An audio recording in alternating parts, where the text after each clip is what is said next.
చంద్రబాబు గారు మహా దార్శనికుడు. ఈ మధ్య నేను ప్రతిసారి మాదాపూర్కి వెళ్తున్నప్పుడు నేను లేట్ 99లో చూస్తున్నప్పుడు ఆయన 2020 విజన్ కి ఎలా జరుగుద్ది ఏం జరుగుద్ది అని అనుకునేవాడిని. ఈ రోజున చూస్తామంటే లక్షలాది మందికి ఉద్యోగాలు. ఒక్కడి విజనరీ, ఒక్క విజన్, ఒక్కరి దార్శనికత. ఏం కావాలి? ఆయన నిజంగా డబ్బే సంపాదించాలంటే కూర్చోబెట్టి దాంట్లో నా 100 ఎకరాలు 200 ఎకరాలు తీసుకోవచ్చు కదా. ఆయన ఏ రోజు అవి చేయలే. ఆయన చేసిందల్లా చాలా సంపద సృష్టించాడు.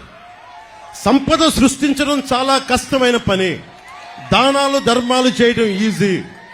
నేనే కౌలు రైతులకి అన్ని కోట్ల రూపాయలు ఇచ్చానంటే నాకు సంపదని సంపాదించే శక్తి ఉంది చిరంజీవి గారి దయ వల్ల. ఆయన ఒక స్కిల్ డెవలప్మెంట్ నాకు ఇస్తే ఆ సంపదను సంపాదించి కౌలు రైతులకి పెట్టగలిగాను.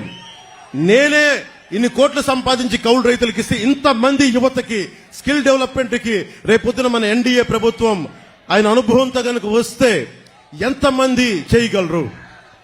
ఇందాక చంద్రబాబు గారు నేను కారులో మాట్లాడుకుంటుంటే కార్పొరేట్ సోషల్ రెస్పాన్సిబిలిటీతో పాటు నిజంగా డబ్బు సంపాదించిన ప్రతి ఒక్కళ్ళు టాప్ 10 పీపుల్ 10% మంది అట్టడుగు వర్గాల్లో ఉన్న 30% నిజంగా సంపద క్రియేట్ చేయగలిగితే వారిని చేయి నడిపించి తీసుకెళ్తే ఎంత అద్భుతంగా ఉంటుంది.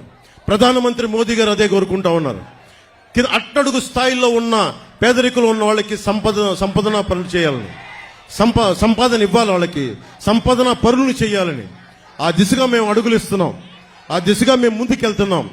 మీకోసం 2.5 దశాబ్దాలు పనిచేయడానికి మేమందరం సిద్ధంగా ఉన్నాం.